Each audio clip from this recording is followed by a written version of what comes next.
ചൈതന്യം പൂണ്ടുമപ്രീതിയിലപജയമുണ്ടാക്കിയും നിൽക്കയാലോ ഏതിന്നും മൂലമല്ലോ ഗുരുകൃപയതിനാൽ ഭക്തിയും മുക്തിയും മേൽ സാധിപ്പാനോർത്തു നാരായണ ഗുരുചരണം സന്തതം ഞാൻ കൈതൊഴും.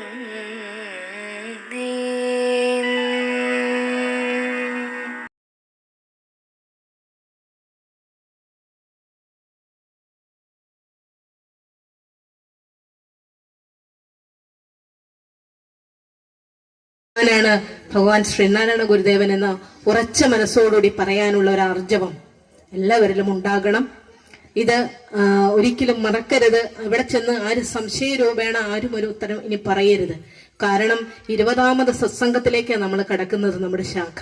അതുകൊണ്ട് നമ്മുടെ ഓരോ കുഞ്ഞുങ്ങളും അതിന് പ്രാപ്തരാകണം. അതിനുവേണ്ടി നമ്മുടെ രക്ഷിതാക്കളെല്ലാം പ്രാപ്തരാക്കാനുള്ള ഒരു സംവിധാനം ഉണ്ടാകണം. കുഞ്ഞുങ്ങളെ എല്ലാം ഭഗവാന്റെ വഴിയിലൂടെ ആ തൃപ്പാദങ്ങളിലെ നിങ്ങളുടെ കുഞ്ഞുങ്ങളെ സമർപ്പിച്ചുകൊണ്ട് വളർത്തണം. നമുക്ക് ഇനി അങ്ങോട്ടുള്ള ലോകം എന്ന് പറഞ്ഞാൽ യാതൊരു രീതിയിലും സുരക്ഷിതത്വമല്ലാത്തതാണ്. അവിടെയെല്ലാം നമുക്ക് വഴികാട്ടിയായിക്കൊണ്ട് ഭഗവാന്റെ ആ ഒരു ചൈതന്യം കുഞ്ഞുങ്ങളിലേക്ക് പകർന്നു കൊടുത്തുകൊണ്ട് ഒരു നേരാം വഴിയായിക്കൊണ്ട് എല്ലാവരുടെയും ജീവിതത്തിൽ ഭഗവാൻ ഉണ്ടാകട്ടെ എന്ന് മാത്രം പ്രാർത്ഥിക്കുകയാണ്. അതോടൊപ്പം തന്നെ ഇത്ര വലിയ ഒരു തിരിച്ചറിവ് നമ്മുടെ കുഞ്ഞുങ്ങളിലേക്ക് എത്തിക്കുകയും നമ്മുടെ ഈ കുടുംബയോഗത്തിന്റെ വാർഷികത്തിലെത്തി ഈ സദസ്സ് ധന്യമാക്കിക്കൊണ്ട് ഇവിടെ മുഴുവൻ ഭഗവാന്റെ ആ ഒരു ആത്മചൈതന്യം നിലനിർത്തുന്ന രീതിയിലുള്ള ഒരു പ്രഭാഷണവുമായി ഞങ്ങളിലേക്ക് എത്തിച്ചേർന്ന ടീച്ചർക്ക് കോടി പ്രണാമം. ഈ SNDP യോഗം 920 നമ്പർ വടയമ്പാടി ശാഖയുടെയും യൂണിറ്റിന്റെയും എല്ലാവിധ സ്നേഹവും നന്ദിയും എല്ലാം അർപ്പിച്ചുകൊണ്ട് നിർത്തട്ടെ. നന്ദി, നമസ്കാരം.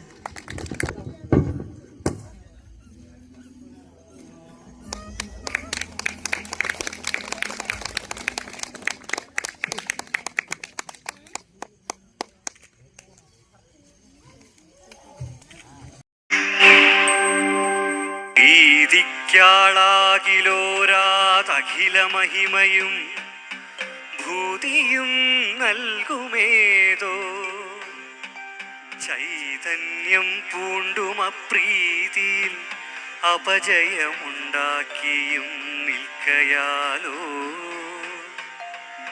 ഏതിന്നും മൂലമല്ലോ ഗുരുകൃപയതിനാൽ ഭുക്തിയും മുക്തിയും മേൽ സാധിപ്പാനോർത്തു നാരായണ ഗുരുചരണം സന്തതം ഞാൻ തൊഴുന്നേ. ലോകേശൻ സൃഷ്ടി ചെയ്യുന്നിഹ മുഹുരപിമാം രക്ഷ ചെയ്യുന്നു വിഷ്ണു. ശ്രീകണ്ഠൻ സംഹരിക്കുന്നിവർ മമ ചിര സംസാരഹേതുക്കളല്ലോ. ശോകം ചേർക്കുന്ന ജന്മക്ഷയരുജകളശേഷം കെടുക്കും കടാക്ഷം തൂകും തുല്യം വെടിഞ്ഞുള്ളൊരു ഗുരുചരണം സന്തതം ഞാൻ തൊഴുന്നേ.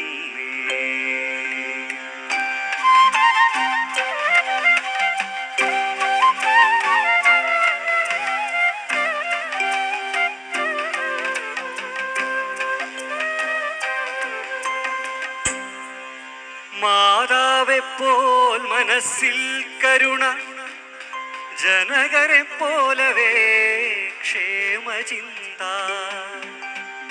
ഭ്രാതാവെപ്പോലെ ഏന്തുന്നിതു ഹൃദി സഹജ സ്നേഹവും മോഹമന്യേ. വേദത്തെ പോലെയോതുന്നറിവും നൃപതിയെ പോലെ പാലിച്ചിടുന്നീ നേലല്ലോർത്താലെനിക്ക് ഗുരുപദമതിനെ സന്തതം ഞാൻ തൊഴുന്നേ. ധീമാന്നാചാരലോപം സുഭഗദൃഢശരീരന്നു കാമാപവാദം ശ്രീമാനിൽ ശ്രീമദം ശിക്ഷിതനിലതനു ദുർവാരവൈദൂഷ്യഗർവം ഈ മട്ടോതുന്ന ദോഷം ചെറുതുമിഹ നിരാലംബമാക്കുന്നു പാർക്കിൽ ഭൂമാനെന്തേശികേന്ദ്രൻ പുനരിവയ നിനച്ചൻപിൽ ഞാൻ കുമ്പിടുന്നേ. വേറല്ലോ വക്ത്രശോഭ മമ ഗുരുവിനു വേറിന്നു മന്ദസ്മിതാഭ. വേറാകാരങ്ങൾ വേറാസ്ഥിതിഗതി ധൃതി ഗാംഭീര്യമൗദാര്യമെല്ലാം വേറത്രേ ശിഷ്യവാത്സല്യവും ഇവയെ വിശേഷിച്ചു ചിന്തിച്ചു മോദാൻ കൂറാർന്നുള്ളത്തിലേന്തി ഗുരുപദയുഗളം സന്തതം ഞാൻ തൊഴുന്നേ.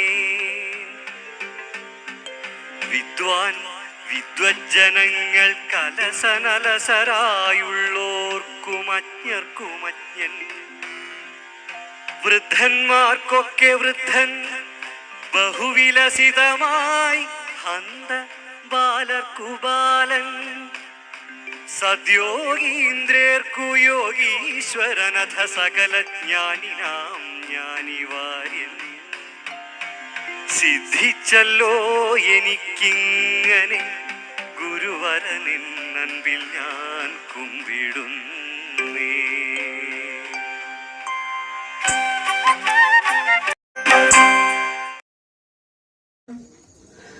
അഖണ്ഡമണ്ഡലാകാരം വ്യാപ്തം യേന ചരാചരം തത്പദം ദർശിതം യേന തസ്മൈ ശ്രീ ഗുരവേ നമഃ.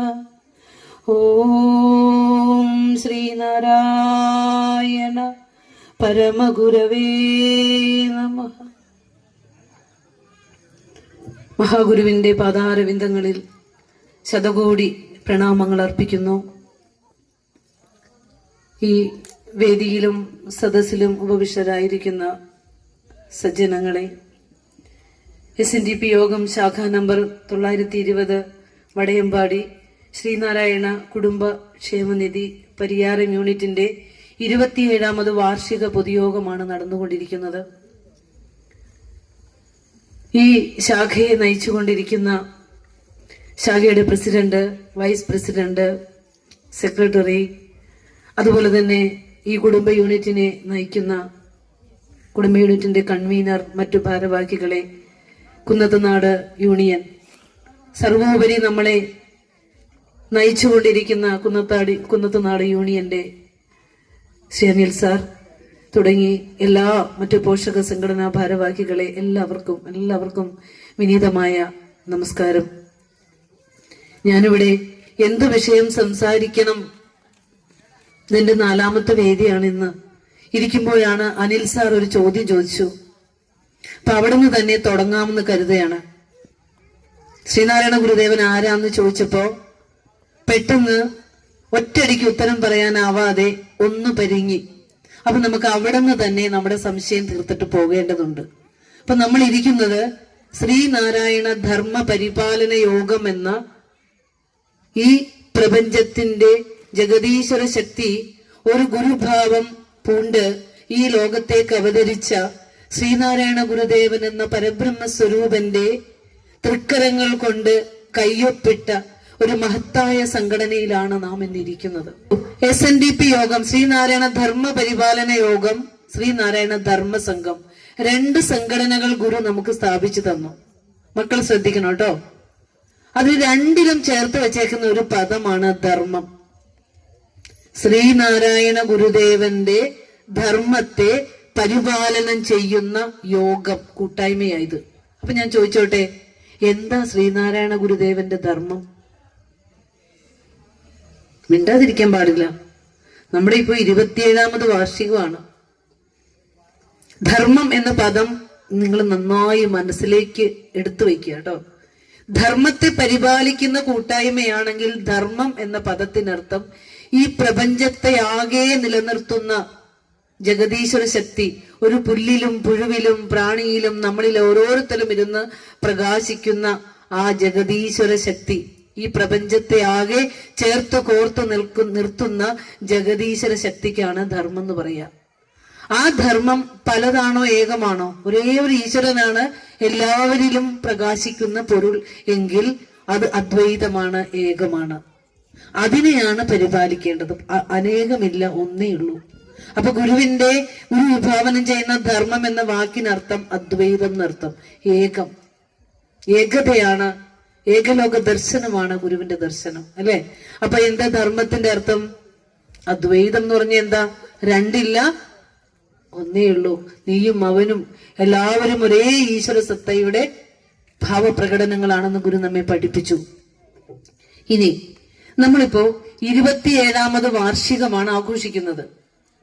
കുമാരനാശാൻ SNDP യോഗത്തിന്റെ ജനറൽ സെക്രട്ടറി ആയിട്ട് തന്റെ ജീവിതത്തിന്റെ മുഴുവൻ സമയവും ഈ പ്രസ്ഥാനത്തിന് വേണ്ടിയാ ചെലവഴിച്ചത്. ആശാൻ ഓരോ ചതയ ദിനാഘോഷം വരുമ്പോഴും മഹാസമാധി ദിനാചരണം വരുമ്പോഴും അതുപോലെ തന്നെ വാർഷിക ആഘോഷങ്ങൾ വരുമ്പോൾ ചോദിക്കുന്ന ഒരു ചോദ്യമുണ്ട്: ശ്രീനാരായണീയർ എവിടം വരെ എത്തി? ആ ചോദ്യം നമുക്ക് ഒരുമിച്ച് ചോദിക്കാം. ശ്രീനാരായണീയരായ നമ്മൾ ഗുരുവിനെ അറിയുന്നതിൽ എവിടെ വരെ എത്തി? ഇനി ഒന്ന് ശ്രദ്ധിക്കുക. കാരണം മഹാഗുരുവിന്റെ ആ തിരുസന്നിധിയിലേക്ക് ഒരു പുഷ്പമെടുത്തിട്ട് ഗുരുപുഷ്പാഞ്ജലി മന്ത്രം ചൊല്ലി പ്രാർത്ഥന ചൊല്ലി മാത്രം കടന്നു പോകേണ്ട ഒരു പരമ്പൊരുളാണോ നമുക്ക് കിട്ടിയേക്കണേ? അല്ല. വെറും പ്രാർത്ഥന ചെയ്ത് പൂജിച്ച് ടാറ്റ ഇനി അടുത്ത മാസം വരാ എന്നും പറഞ്ഞ് പോകേണ്ട ഗുരുവാണോ? ഗുരു ആരാ? അറിവാണ്. ഈ വിശ്വം മുഴുവൻ നിറഞ്ഞു നിൽക്കുന്ന അറിവാണ്. ആ അറിവിനെ സ്വായത്തീകരിക്കുമ്പോഴാണ് നമ്മൾ ഗുരുവിന്റെ ഭക്തരാകുക. വെറും പുഷ്പമായിട്ട് പൂജിച്ചാൽ നമ്മൾ ഗുരു പറഞ്ഞു തന്നെ നമുക്ക് മനസ്സിലാവോ? നമ്മൾ എന്ത് ചെയ്യണം? കുഞ്ഞുങ്ങൾ നന്നായി പ്രതികരിക്കുന്നുണ്ട്. ഗുരുദർശനം ചെവിയിൽ ചെന്നതിന്റെ ഒരു സത്ത കുഞ്ഞുങ്ങളിൽ നിന്ന് പ്രതികരണമുണ്ട്. ഇന്ന് ഉച്ചയ്ക്ക് ഡോക്ടർ പൽപ്പു പ്രാർത്ഥനാ കുടുംബയോഗത്തിൽ 2 മിനിറ്റ് ഇരുന്ന് കരഞ്ഞിട്ട് വന്ന ആളാ ഞാൻ. എനിക്ക് പറയാനാവാതെ എന്റെ നാക്ക് ഇറങ്ങിപ്പോയൊരു സന്ദർഭമുണ്ട്. ഗുരുദേവ കൃതി എത്ര പേരുടെ വീട്ടിലുണ്ടെന്ന് ചോദിച്ചപ്പോൾ 100 പേര് ഇരിക്കുന്നതിലെ 2 കൈകൾ പൊങ്ങിയപ്പോൾ ഞാൻ അറിയാതെ ഞാൻ കരഞ്ഞുപോയി. കാരണം നമ്മള് ഗുരുവിനെ ഈ അറിയേണ്ട സ്വരൂപമാണ് ഗുരു. അല്ലാതെ നമ്മൾ പൂജിച്ചു പോകുന്നതിനപ്പുറം അറിയേണ്ട സ്വരൂപമാണ് ഗുരു. ആ ഗുരുവിനെ അറിയേണ്ടി വരുമ്പോൾ, ഗുരു ആരാണെന്ന് അറിയേണ്ടി വരുമ്പോൾ, അതുകൊണ്ട് ഗുരു പറഞ്ഞത് നമ്മുടെ ഒരു ഫോട്ടോ എടുത്തു വെച്ച് ആരാധിക്കാൻ പറ്റും, നമ്മുടെ വാക്ക് പിടിക്കാൻ പറ്റുമോ? ഗുരു പറഞ്ഞ വാക്ക് പിടിച്ചെടുത്ത് കേൾപ്പിക്കാൻ പറ്റുമോ എന്ന് ഗുരു ചോദിച്ചതിന്റെ അർത്ഥം എന്താ? നമ്മൾ നന്നാകണമെങ്കിൽ ഗുരുവിന്റെ വചനങ്ങൾ പഠിക്കണം. ഗുരുവിന്റെ വചനങ്ങളാണ് ഗുരുവിന്റെ കൃതി. ഇത് പഠിക്കേണ്ടി വരുമ്പോൾ നമ്മളിൽ ചില മാറ്റങ്ങൾ വരുത്തണം. നമ്മുടെ നിലപാടുകളിൽ നീതി ഉണ്ടാകണം, ഹൃദയത്തിൽ കരുണയുണ്ടാകണം, പെരുമാറ്റത്തിൽ എന്തുണ്ടാവണം? സ്നേഹവും ദയയും ഒക്കെ ഉണ്ടാവണം. ഇത്രയൊക്കെ ആയി വരുമ്പോൾ നമ്മൾ ഗുരുവിന്റെ കൃതി പഠിക്കാൻ ക്വാളിറ്റിയായി, ഗുരുവിന്റെ കരുണയ്ക്ക് പാത്രമാകുന്നവരായി മാറി നമ്മൾ, അല്ലെ? അപ്പോ ഇത്തിരി പോന്ന നാം എന്ന മനുഷ്യനെ ഈ പ്രപഞ്ചം മുഴുവൻ നിറഞ്ഞു നിൽക്കുന്ന ഒരു വിശ്വമാനവികനാക്കി മാറ്റാനുള്ള ദർശനം ഗുരുവിന്റെ ദർശനത്തിലുണ്ട്. അത് നമ്മൾ അറിയണം. കാരണം ഇന്ന് ലോകം മുഴുവൻ പ്രകാശിച്ചുകൊണ്ട് ഗുരുദേവ ദർശനം ലോകത്തിന്റെ നെറുകയില മക്കളെ. ലോകത്തിലെ 21 രാഷ്ട്രങ്ങള് ഗുരുവിന്റെ ദർശനം പഠിച്ചു തുടങ്ങി. അറിയോ?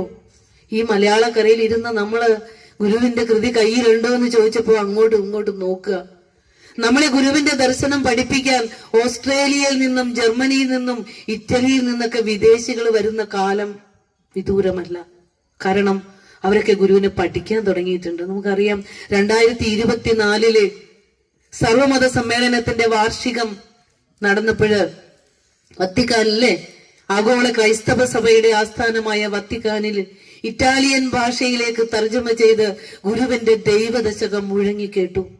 അല്ലെ, ദൈവദശകം ചൊല്ലിയപ്പോൾ കേരള നാട് വിലക്കിയ ഒരു കാലം നമുക്ക് വിദൂരമല്ല, നമ്മൾ മറന്നിട്ടില്ല. അത് പ്രൊഫസർ ബാലകൃഷ്ണൻ സാറ് ഗുരുവിന്റെ കൃതികൾ മുഴുവൻ വർഷങ്ങളെടുത്ത് ഒരു ഉപാസനയോടുകൂടി ഗുരുവിന്റെ കൃതികൾക്ക് മുഴുവൻ വ്യാഖ്യാനം എഴുതിക്കൊണ്ട് ഒരു ഋഷി തുല്യമായ ഋഷീശ്വരനായി മാറി. കാരണം നല്ല രാഷ്ട്രീയ പ്രവർത്തകനായിരുന്നു, ഇലക്ഷനിൽ സ്ഥാനാർത്ഥിയായിട്ട് വരെയൊക്കെ നിന്ന് ഭൗതികതയിൽ അഭിരമിച്ചിരുന്ന ഒരു പ്രൊഫസറായിരുന്നു സാർ. ആധ്യാത്മികതയിലേക്ക് വന്ന് ശിവഗിരി മഠത്തിലെ അധ്യാപകൻ ആചാര്യനായി ഗുരുദേവ കൃതികൾ മുഴുവൻ വ്യാഖ്യാനം ചെയ്ത് കഴിഞ്ഞപ്പോൾ പ്രൊഫസർ സാറ് പറയുന്ന ഒരു വാക്കുണ്ട്, ബാലകൃഷ്ണൻ നായർ സാറ് പറയുന്ന ഒരു വാക്കുണ്ട്, ദൈവദശകം എന്ന കൃതി ഈ ലോകത്തിലെ എല്ലാ പൊതുവേദികളിലും കുടുംബ സദസ്സുകളിലും രാഷ്ട്രീയ വേദികളിലും എല്ലായിടത്തും കുടുംബങ്ങളിലും പൊതുവേദികളിലൊക്കെ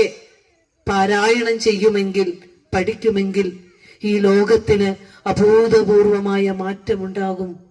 സത്യമാണ്, സത്യമാണ്. സൃഷ്ടിയും സൃഷ്ടാവും സൃഷ്ടിജാലവും ഒന്ന് തന്നെ, പലതില്ല, പലതില്ല, ഒന്നേ ഉള്ളൂ എന്ന് പറഞ്ഞ ഗുരു ഒന്നേ ഉള്ളൂ മക്കളെ.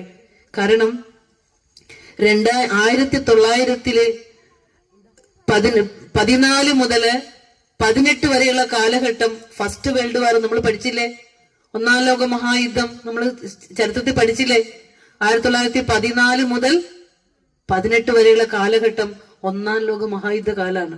ആ കാലഘട്ടത്തിലെ ഒരു നിസ്സാര കാര്യത്തിന് വേണ്ടിയിട്ടാണ് രാഷ്ട്രങ്ങൾ തമ്മിൽ ഒരു മനുഷ്യന്റെ മനസ്സിൽ ഉദിച്ച കലി എത്രയോ ലക്ഷക്കണക്കിന് ആളുകളെ കൊന്നൊടുക്കിയപ്പോൾ ഇന്ന് ഈ കൊച്ചുമൂലയിലിരുന്ന് ആ മലയാളക്കരയിലെ ചെമ്പഴന്തിയിൽ അവതാരം ചെയ്ത പരബ്രഹ്മ സ്വരൂപനായ മഹാഗുരു അനുകമ്പാ ദശകൻ രചിക്കുന്നത്, ദൈവദശകൻ രചിക്കുന്നത് 1914 മക്കളെ.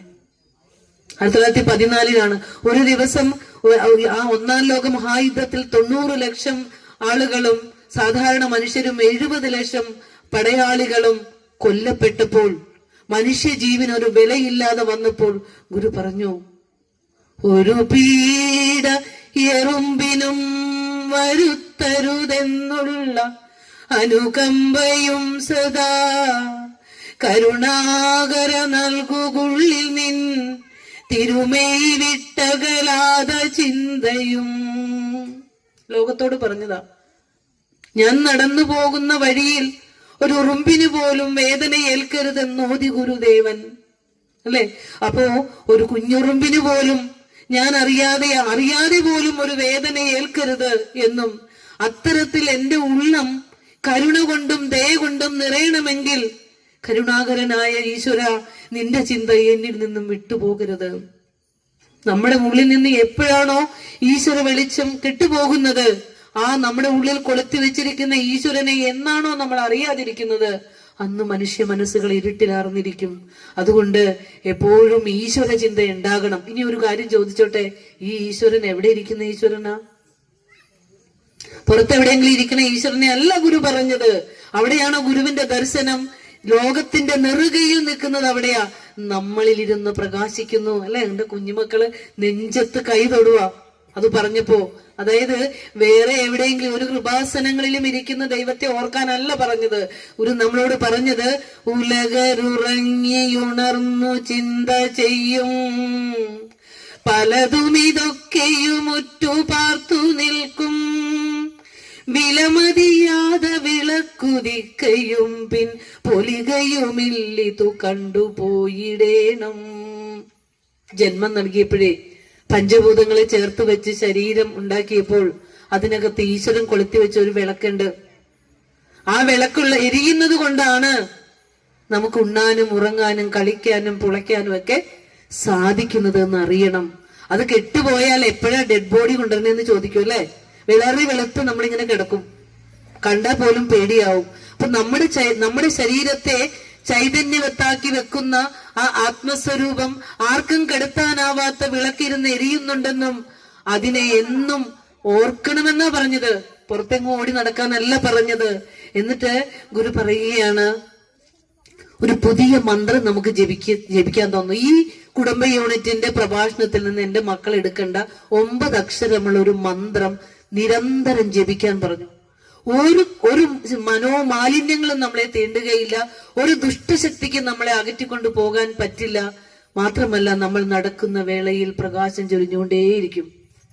ഈ ലോകം നമ്മളെ വേണമെന്ന് പറയും. ഏതാണെന്നറിയോ അത്? അരുൾ അൻപ് അനുകമ്പ മൂന്നിനും പൊരുളെന്നാണിതു ജീവതാരകം. അരുളുള്ളവനാണു ജീവി എന്നൊരു വിട്ടിടുകീനവാക്ഷരി. കുഞ്ഞുമാവ ഇവിടെ ശ്രദ്ധിച്ചേ, ഇവിടെ 9 അക്ഷരം. ആ രു ലു ല വ ന നു ജി വി. 9 അക്ഷരം അല്ലെ? എന്താ അരുള്? ഉള്ളിലെ ദയയും അറിവും അൻപും അനുകമ്പയുള്ളവനാണ് ഈ ലോക ജീവിതത്തെ അനായാസമായി തരണം ചെയ്യുന്നത് എന്ന ഒരു താരക മന്ത്രം നമുക്ക് ഉപദേശിച്ചു തന്നു ഗുരു. കലിയുഗത്തിൽ നമ്മൾ ജപിച്ചുകൊണ്ട് നടക്കേണ്ടതാണ്. എന്താ? ഹൃദയത്തിൽ അരുളുള്ളവനാണ് ജീവി എന്ന്. ജന്മം നൽകി നിമിഷങ്ങൾക്കകം കുഞ്ഞിനെ കഴുത്ത് നെരിച്ച് കൊല്ലുന്ന രീതിയിൽ മനുഷ്യന്റെ മനസ്സുകൾ ഇരുട്ടായപ്പോൾ നോക്കൂ, ഈ ലോകത്തെ ഏറ്റവും ശ്രേഷ്ഠമായ സ്നേഹം ഒരു മാതാവിന് കുട്ടിയോടുള്ളതാണ്. ആ മുഖം കാണുമ്പോൾ ഏതമ്മയുടെ ഉള്ളാണ് തുടിക്കാത്തത്?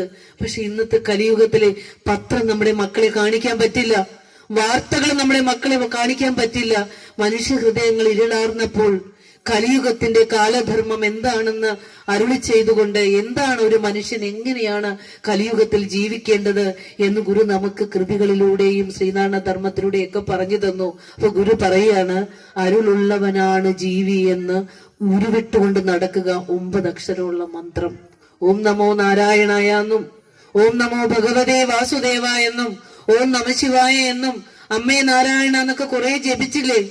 എന്നിട്ട് എന്ത് ഇരുട്ട് മാറാത്തെ? ഈ നാമജപങ്ങളൊക്കെ ചെന്ന് അവസാനിക്കേണ്ടത് ഒരു മനുഷ്യന്റെ ഉള്ളം കൃപാർദ്രമായി കൊണ്ടാ. നാമസങ്കീർത്തനങ്ങളാണ് കലിയുഗത്തിലെങ്കിൽ ആ നാമസങ്കീർത്തനങ്ങൾ കലിയുഗ മനസ്സുകളെ ആർദ്രമാക്കാനുള്ളതാ. ഗുരു ഡയറക്റ്റ് ഇങ്ങനെ പറയുക, ഒന്നും ഇൻഡയറക്റ്റ് പറയില്ല ഗുരു, ഡയറക്റ്റ്.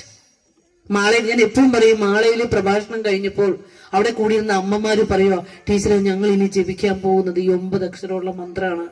അത്രയും മാറ്റം നമ്മളിൽ വന്നു തുടങ്ങിയിട്ടുണ്ട്. കാരണം ഉള്ളു കരുണമായാൽ പിന്നെ നമ്മുടെ മനുഷ്യ ജീവിതം നമ്മൾ എളുപ്പം നമുക്ക് തരണം ചെയ്യാനായിട്ട് സാധിക്കും. അപ്പോൾ ഇത് നമ്മൾ പഠിക്കണം. ഇനി അനിൽ സാറ് ചോദിച്ച ചോദ്യത്തിനൊരു ഉത്തരം, അതുപോലെ തന്നെ ഗുരു അതിന്റെ കൂടെ കൂട്ടിച്ചേർത്ത് നമ്മൾ പഠിക്കണം.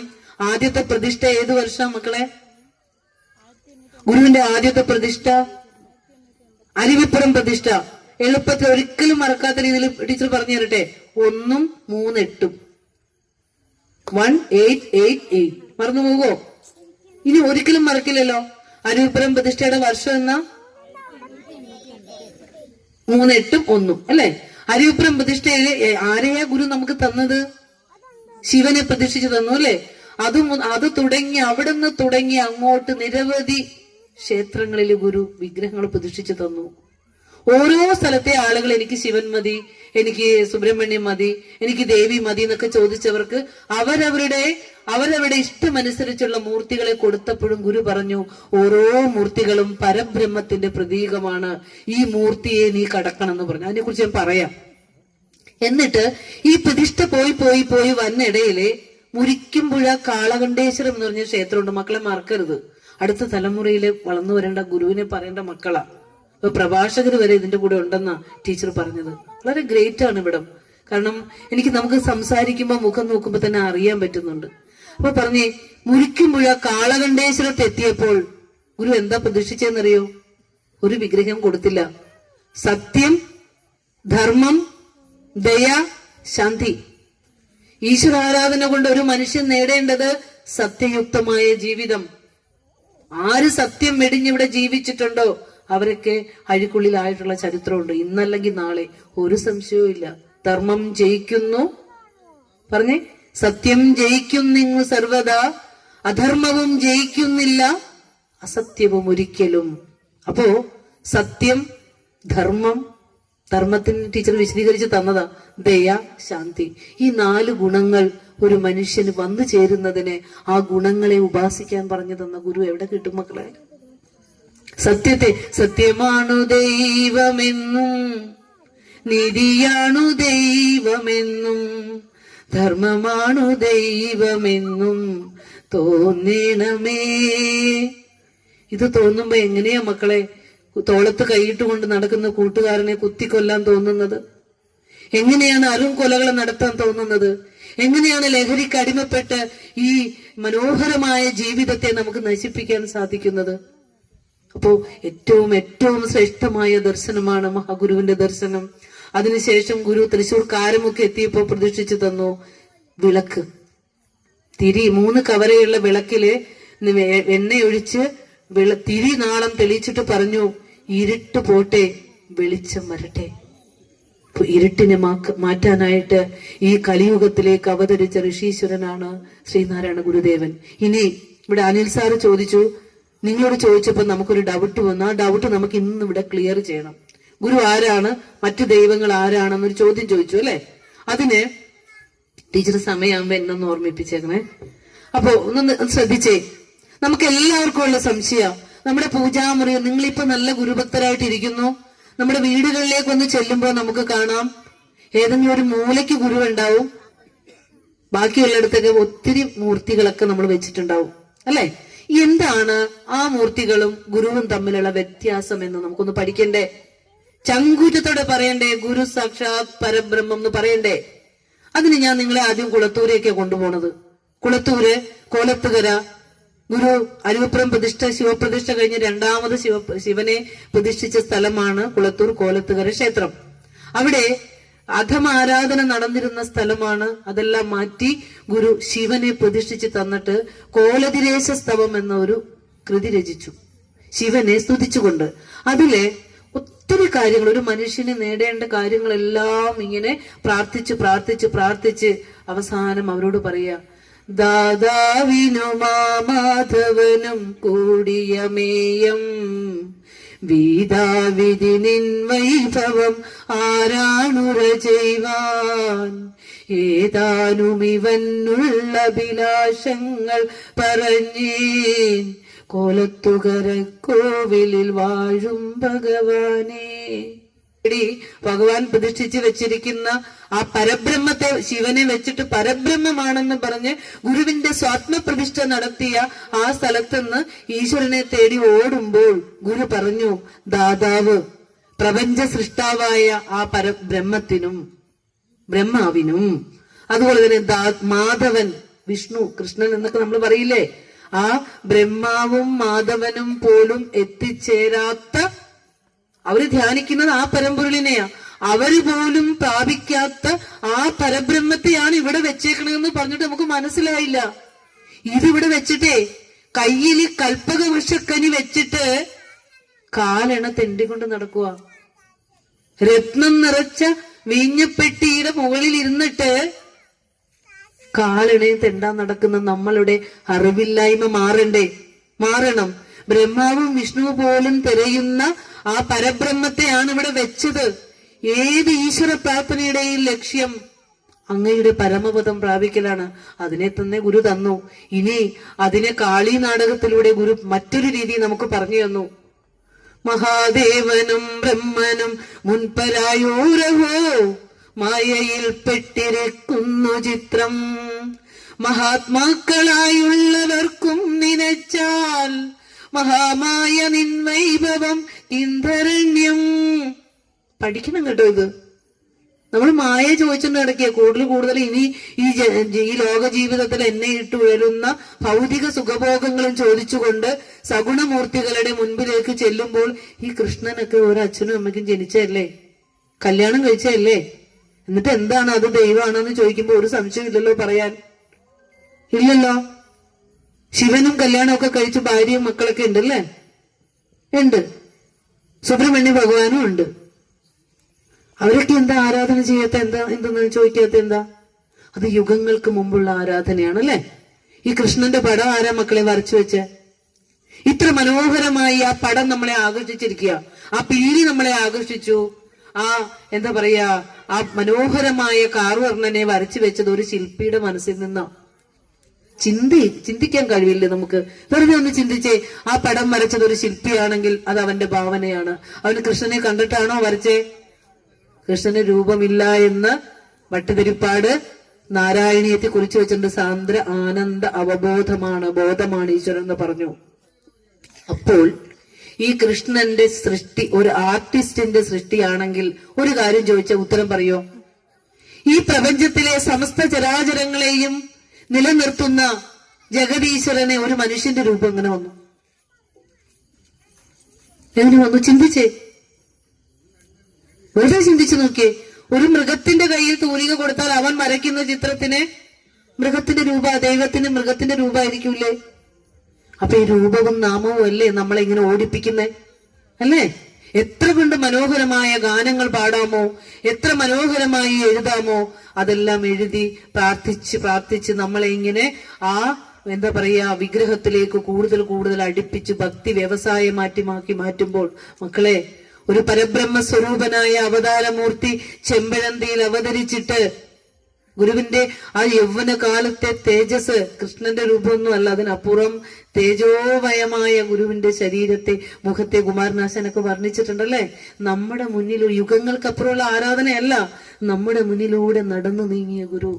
ആ ഗുരു സശരീരനായിരിക്കുന്ന കാലത്ത് ഗുരുവിനെ അറിഞ്ഞവരും ആ ദൈവീകതയും ഗുരുവിന്റെ പരബ്രഹ്മ ചൈതന്യവും ഒക്കെ അറിഞ്ഞവർ നിരവധി കാര്യങ്ങൾ നമ്മളോട് പറഞ്ഞു തന്നിട്ടുണ്ട്, അല്ലെ? അപ്പോ കാളി നാടകത്തിൽ പറഞ്ഞു എന്താ, മഹാദേവനും ബ്രഹ്മനും ഒക്കെ ഈ പ്രാപഞ്ചിക ശക്തിയാണ്. ഗുരു നമുക്ക് അതിലും ശ്രേഷ്ഠത തന്നതും അതായി മാറുകയും ചെയ്ത പൊരുളാണ്. പിന്നെ അടുത്തത് കുണ്ടലിനി പാട്ടിൽ പറയാ, പൂമലരോനും തിരുമാലുമാരും നിൻ പൂമേനി കണ്ടില്ലെന്നാടു പാമ്പേ, അടുപമ്പേ പുനം തേടുപാമ്പേ, അരുളാനന്ദ കൂത്തു കണ്ടാടു പാമ്പേ, വെണ്ണീറണിഞ്ഞു വിളങ്ങും തിരുമേനി കണ്ണീരൊഴുക കണ്ടാടു പാമ്പേ. എന്താ ഇതിന്റെ അർത്ഥം? ഏതാ പാമ്പാരാ? സർപ്പം പാട്ടിലെ പാമ്പാണോ? ഒരു യോഗി ആത്മീയമായ ആ ചൈതന്യത്തിലേക്ക് ഉയരുമ്പോൾ ആ യോഗിയെ നൃത്തം വെച്ചുയരുന്ന കുണ്ടലിനി പ്രാണൻ പരമബോധത്തോട് അടുക്കുമ്പോൾ ആ യോഗിയിൽ അനുഭവപ്പെടുന്ന ആനന്ദത്തിൽ ഇരുന്നു കൊണ്ടാണ് ഗുരു പാടണത്. പൂമലരോനെ, ആ പൂവിലിരിക്കുന്ന ബ്രഹ്മാവും തിരുമാല് വിഷ്ണു എന്നും നിന്റെ ഭൂമിയിനി കണ്ടിട്ടില്ല, അത് കണ്ട പൊരുളാ ഗുരു. എന്തിനാ സംശയം? സകല ദേവതാ സങ്കല്പങ്ങൾക്കും മുകളിലാണ് പരബ്രഹ്മ സ്വരൂപമായ ഗുരുക്കന്മാരെന്ന് പറയാൻ ഇനി രണ്ടാമതൊന്നും ആലോചിക്കണ്ട മക്കളെ, രണ്ടാമതൊന്നും ആലോചിക്കണ്ട. കാരണം പ്രാപഞ്ചിക ശക്തികളെ തന്നെയാണ് നമ്മൾ ആരാധിക്കുന്ന ശക്തികള്. പക്ഷേ അതിലും ശ്രേഷ്ഠമായ ഒരു ദൈവത്തെ തന്നിട്ട്, അല്ലെ, നമുക്ക് കിട്ടിയിട്ട് ഒരു മൂലക്ക് മാറ്റി വെച്ചിട്ട് നമ്മള് മറ്റ് മൂർത്തികളെയൊക്കെ നിങ്ങൾ ആരാധിച്ചു. കാരണം നമുക്ക് ഈശ്വരാരാധന വേണം, ക്ഷേത്ര ദർശനം വേണം, ഒക്കെ വേണം. ഇതൊക്കെ ചിത്തം തെളിയാൻ മാത്രം. ചിത്തം തെളിഞ്ഞു കഴിഞ്ഞാൽ നമ്മളിൽ പ്രകാശിക്കേണ്ടത് നമ്മളിലിരിക്കുന്ന സ്വരൂപം തന്നെയാണെന്ന് ഗുരു നമ്മളോട് പറഞ്ഞു തന്നു. പറ്റിക്കാൻ നടക്കരുതായിരുന്നു നമ്മളെ. കാരണം അറിയേണ്ടത് ഗുരു നമുക്ക് പറഞ്ഞു തന്നു. പണിയെടുത്ത കാശും കൊണ്ട് അതും ഇതൊക്കെ കിട്ടുമെന്ന് കരുതി ഈ അടിച്ച മുറ്റത്തിന് പുറത്തേക്ക് ഒരാളും പോയി പോകരുത്. എന്ത് സമ്പാദിച്ച പൈസയോ നമ്മുടെ പണം നമ്മുടെ സ്ഥലത്തിടുക. ആ ധനം കൊണ്ട് ഈ ദേശത്തെ വിദ്യാർത്ഥികളുടെ പഠനത്തിനും അവശരായ ആളുകളുടെ പരിപാലനത്തിനും വിനിയോഗിക്കട്ടെ. ധനം കൊടുത്ത് നേടാവുന്നതല്ല ഒരു ഭൗതിക സമ്പത്തും എന്ന വലിയ ഒരു അറിവ് നമ്മളിൽ ഉണ്ടാവണം. മനസ്സിലാവുന്നുണ്ടോ? കാശ് കൊടുത്താൽ കിട്ടുന്നതാണോ? ഈ പ്രപഞ്ചത്തിന്റെ അധീശനായ ജഗദീശ്വരന്റെ കാശ് എടുത്തിട്ട് ജഗദീശ്വരന് കൊടുത്തിട്ട് ഇന്നതൊക്കെ താന്ന് പറയുന്ന അത്ര വിഡ്ഢികളാണോ നമ്മള്? അല്ലല്ലോ. എന്റെ കുഞ്ഞുങ്ങളുടെ റെസ്പോൺസ് നോക്കിക്കേ, വളരെ നല്ല. അതാണ് ഈ കുഞ്ഞുങ്ങളുടെ കർണങ്ങളിലേക്ക് ഈ ഗുരുവിന്റെ ദർശനത്തെ പകർന്നു കൊടുക്കുന്ന ഈ ശാഖയും ഈ മടയമ്പാടി SNDP യോഗം എന്തുകൊണ്ടും അഭിനന്ദനാർഹമാണ്. കാരണം ഇനി ഒരു തലമുറയിലേക്ക് ഈ ഗുരുവിനെ പകർന്നു കൊടുക്കണ്ടേ നമ്മള്? നമ്മുടെ ഏറ്റവും വലിയ ധർമ്മം അതാണ്. അപ്പോ നമ്മൾ പറഞ്ഞു വന്നത് ഈ ഈശ്വരന്മാരും ഗുരു എവിടെ നിൽക്കുന്നു എന്നാണ് ഗുരു പറഞ്ഞത്. ഇനിയും ഗുരു പറഞ്ഞു ഏതാ? പുതുമം കനി പുത്തമൃതേ ഗുളമേ മധുവേ മധുര കനിയേ രസമേ വിധി മാധവരാതി തിരഞ്ഞിടുമെൻ പതിയേ പദ പങ്കജമേ ഗതിയേ. എന്താ പഠിക്കാത്ത ഗുരുവിന്റെ കൃതി? ഗുരു ആത്മീയമായ ആനന്ദത്തിൽ ഇരുന്നു കൊണ്ട്, പരമബോധമായിരുന്നു കൊണ്ട് ഗുരു പാടുകയാ. ആ ആനന്ദത്തെ ഒന്നും അറിയാത്ത, സാധാരണ വിദ്യ പോലും നിഷേധിച്ച, പള്ളിക്കൂടത്തിൽ പോകാൻ അവകാശമില്ലാതിരുന്ന, നല്ല വസ്ത്രം ധരിച്ച് നടക്കാൻ അവകാശമില്ലായിരുന്ന, ഒന്നും വേണ്ട വഴിയിൽ കൂടി പോലും നടക്കാൻ അവകാശമില്ലായിരുന്ന, ക്ഷേത്രത്തിന്റെ ചുറ്റുമതിലിനും അപ്പുറം പോയിരുന്ന് പ്രാർത്ഥിച്ചിരുന്ന, പേടിച്ചുകൊണ്ട് പ്രാർത്ഥിച്ച് ഓടി മറഞ്ഞിരുന്ന ഒരു സമുദായത്തോട്, ഒരു ജനസമൂഹത്തോട് അവിടുന്ന് അനുഭവിച്ച ആത്മീയ അനുഭൂതി ഈശ്വരനെ ഉള്ളിൽ തിരയോ അവിടെയുണ്ട്. ഗുരു പറയാണ് പുതുമാം കനി. ആനന്ദത്തെ അനുഭവിച്ചുകൊണ്ടാ ഗുരു പറയണത്.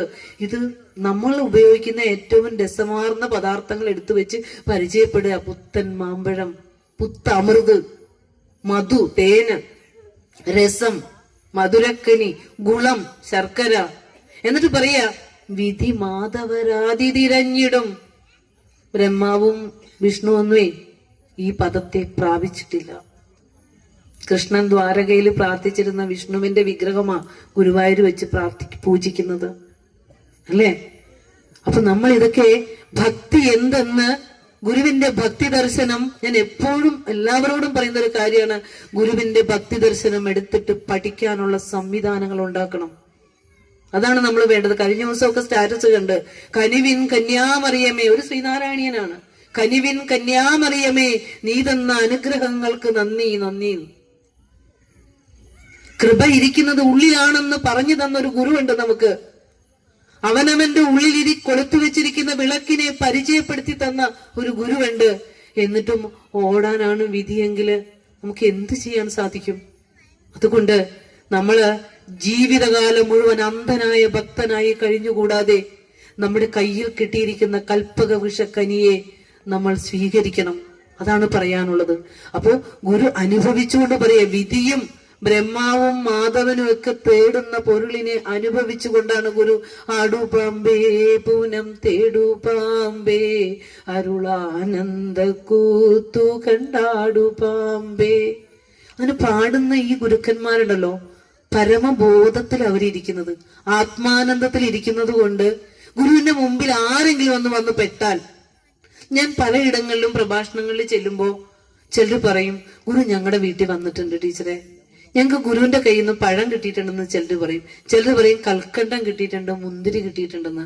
ആ കുടുംബമൊക്കെ നമ്മൾ നോക്കുമ്പോൾ ഏറ്റവും ഉയർന്ന തലത്തിലാണ്. കാരണം എന്താണെന്നറിയോ? പരബ്രഹ്മ വിലീനനായിരിക്കുന്ന ഒരു ഗുരു എവിടെ മുന്നിൽ വന്നാൽ ഒരു നോട്ടം കിട്ടിയാൽ മതി, നമ്മൾ രക്ഷപ്പെടും. അങ്ങനെയാ. അതുകൊണ്ടാണ് ആശാൻ ശരിക്കും തന്റെ ഗുരുപാദ ദശകത്തിൽ എഴുതി വെച്ചേക്കുക, തിന്നെന്നർപ്പിക്കുമർത്ഥം ത്രിദശഗണമതിന്നേകുവാൻ തക്കവണ്ണം വിണ്ണോർ നാട്ടിൽ തരുക്കൾക്കൊരു വിരുതഴും എന്നീ വിധം കേൾവിയല്ലോ. മണ്ണിൽ താൻ ഭുക്തിയും മുക്തിയും അരുളും അഭൂരി മഹാത്മ്യമേറും കണ്ണിൻ കോണാർന്ന് കാണും ഗുരുപദകമലം സന്തതം ഞാൻ തൊഴുന്നേൻ. അറിഞ്ഞിട്ട് പറയാ, തിന്നെന്ന് പെട്ടെന്ന് അർത്ഥിക്കും അർത്ഥം ചോദിക്കുന്നതെല്ലാം ത്രിദശഗണങ്ങൾക്ക്, സ്വർഗവാസികളായ ദേവന്മാർക്ക് നൽകുവാൻ തക്കവണ്ണം കൊടുക്കുന്ന രീതിയിൽ സ്വർഗത്തിൽ ഒരു വൃക്ഷമുണ്ട്. വിണ്ണോർ നാട്ടിൽ തരുക്കൾക്കൊരു വിരുതുണ്ടെന്ന്. വിണ്ണോർ നാടെന്ന് പറഞ്ഞ സ്വർഗത്തിലെ തരുക്കൾക്ക്, മരങ്ങൾക്കൊരു കഴിവുണ്ട്. കൽപ്പക വൃക്ഷവും കാമധേനുവും ഉള്ള സ്ഥലമാണ് സ്വർഗം. നമ്മൾ ഈ ലോക ജീവിതത്തിൽ നല്ല കർമ്മങ്ങളൊക്കെ ചെയ്ത് പുണ്യം ചെയ്താൽ ചെന്നെത്തുന്ന സ്ഥലമാണെന്നാണ് പുരാണം പറയണ പുണ്യം, സ്വർഗം. അവിടെ ചെന്നാൽ പരമപദമൊന്നും കിട്ടില്ല. ക്ഷീണേ പുണ്യേ മർത്യലോകം പതിഷ്യതി. പുണ്യം തീർന്നാൽ തിരിച്ചു വരണം. പിന്നെ ഇവിടെ കിടന്നുണ്ട് മണ്ണിലോ ഇതിലൊക്കെ കിടന്ന് കർമ്മം ചെയ്ത് പിന്നെയും പോണം. അങ്ങനെ വന്നും പോയി ഇരിക്കണം. അപ്പോ സ്വർഗത്തിൽ കൽപ്പവൃക്ഷങ്ങൾക്ക് സകല സുഖഭോഗങ്ങളും നൽകാനുള്ള കഴിവുണ്ട് എന്ന് ഈ വിധം കേൾവിയല്ലോ. പക്ഷെ ഇവിടെ മണ്ണിൽ താൻ സ്വർഗം താൻ ഇറങ്ങി വന്നതോ, അല്ലെ? ഈ മണ്ണിൽ താൻ ഭുക്തിയും മുക്തിയും അരുളും. ഭുക്തി എന്ന് പറഞ്ഞ എന്താ? നമ്മുടെ പ്രേയസ്, അല്ലെ?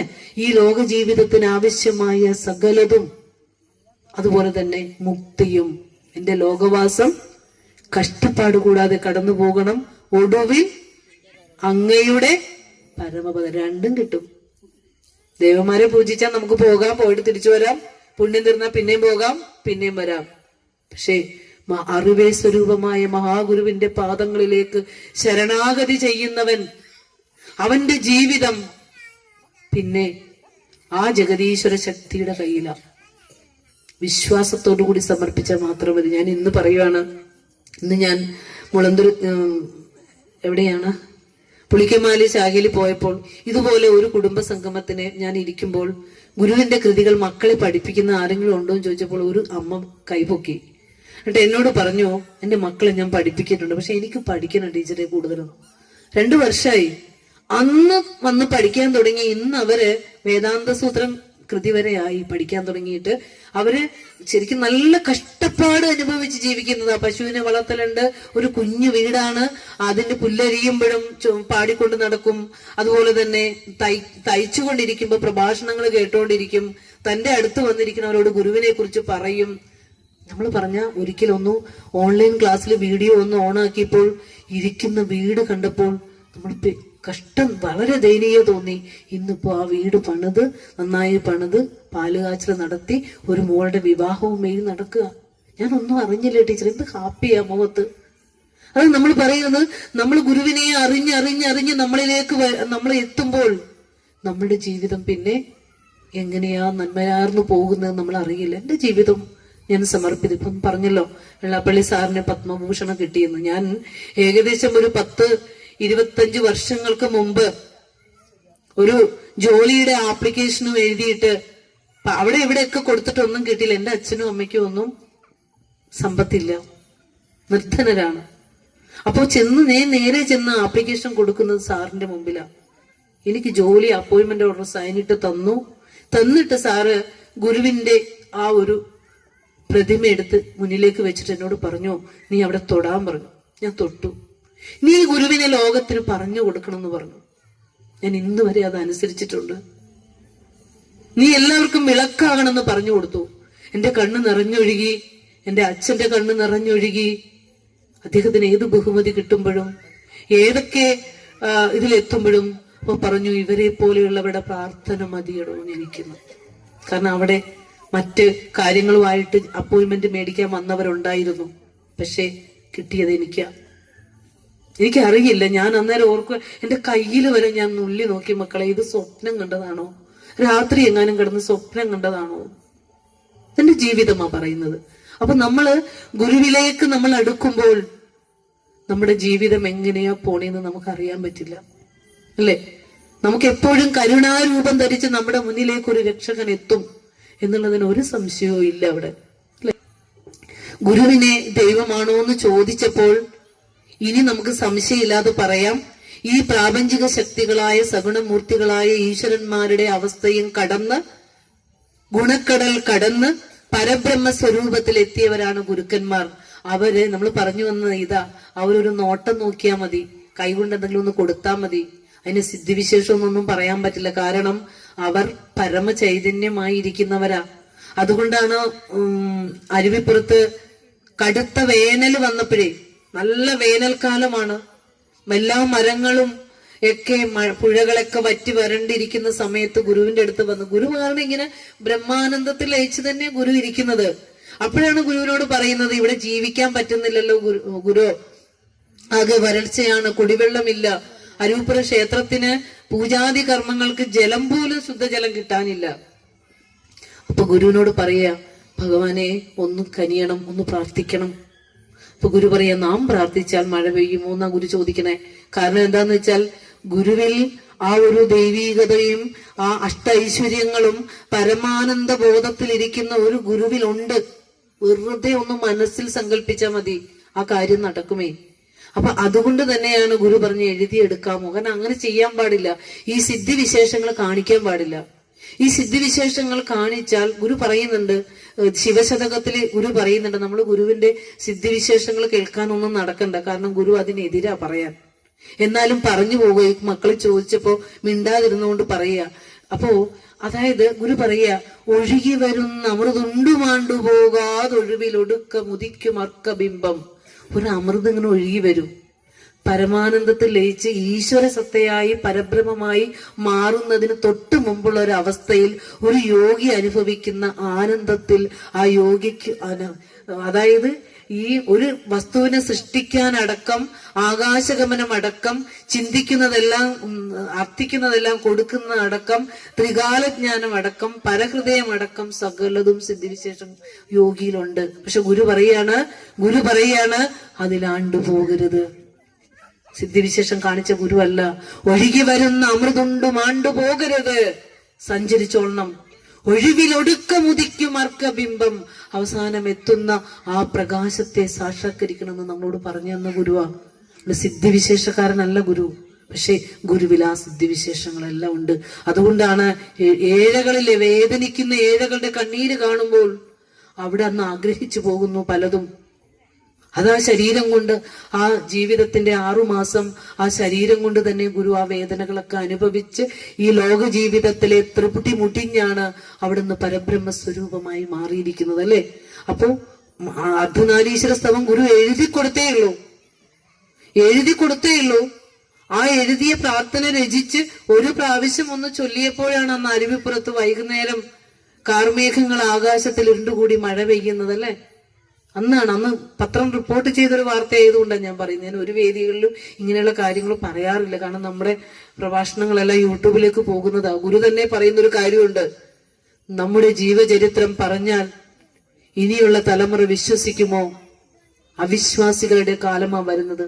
സത്യവും ധർമ്മവും ഒക്കെ നഷ്ടപ്പെട്ട ആളുകളുടെ കാലമാണ് വരുന്നത് എന്ന് ഗുരു നമ്മളോട് പറഞ്ഞിട്ടുമുണ്ട്. അതുകൊണ്ട് തന്നെ ഇതൊന്നും പറയാറില്ല, പക്ഷെ പറയേണ്ട ഒരു സന്ദർഭത്തിൽ അത് പറഞ്ഞു എന്ന് മാത്രമേ ഉള്ളൂ. അതുപോലെ തന്നെ വ്യാസമഹർഷിയെ കുറിച്ച് കേട്ടിട്ടുണ്ടോ മക്കളെ? വ്യാസമഹർഷി മഹാഭാരതം രചിച്ചതാണ് വ്യാസൻ. 18 പുരാണങ്ങൾ എഴുതി, മഹാഭാരതം രചിച്ചു, ഭാഗവതം ചമച്ചു, അല്ലെ? മഹാഭാരതത്തിന്റെ ഉള്ളിലാണ് ഭഗവത്ഗീത വരുന്നത് കേട്ടോ. ഭഗവത്ഗീത വേറെ ഗ്രന്ഥമല്ല, വേദത്തെ ബേസ് ചെയ്തുകൊണ്ട് ആണ് വ്യാസൻ ആധ്യാത്മിക കൃതികളിൽ 99% ഇന്ന് വ്യാസന്റെയാണ്. മഹാഭാരതത്തിന്റെ ഉള്ളിൽ ഭഗവത്ഗീതയുണ്ട്, 18 പുരാണങ്ങൾ എഴുതി, ഭാഗവതം ഒക്കെ എഴുതി, അല്ലെ? ആ വ്യാസമുനി ബ്രഹ്മസൂത്രം എന്നൊരു ഗ്രന്ഥം രചിച്ചിട്ടുണ്ട്. പറഞ്ഞേ, ബ്രഹ്മസൂത്രം 555 സൂത്രമുണ്ട്.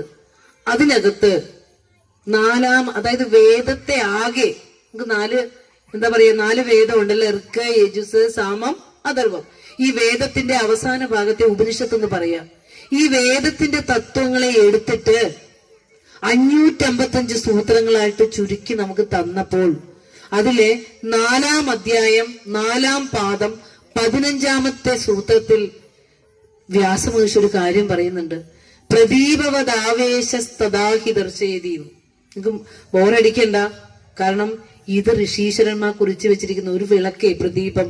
അതിൽ നിന്ന് ഒരു കൈത്തിരി കത്തിച്ചെടുത്താൽ അനേകം ദീപങ്ങൾ തെളിക്കാൻ പറ്റും.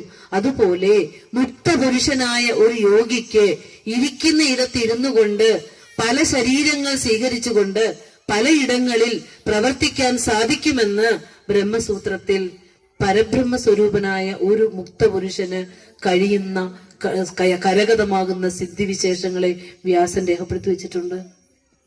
അതിന് ശങ്കര ഭഗവത്പാദരും വ്യാഖ്യാനം ഭാഷ്യം എഴുതിയപ്പോൾ പറഞ്ഞു, മുക്തപുരുഷന് ഭക്താനുഗ്രഹത്തിനായി അനേകം ശരീരങ്ങൾ കൈക്കൊണ്ട് പലയിടങ്ങളിൽ പ്രവർത്തിക്കാൻ സാധിക്കുമെന്ന് പറഞ്ഞിട്ടുണ്ട്. ഗുരു അദ്വൈത ദീപികയിൽ 16-ാമത്തെ ശ്ലോകം നിങ്ങൾ എടുത്ത് പഠിച്ചോ.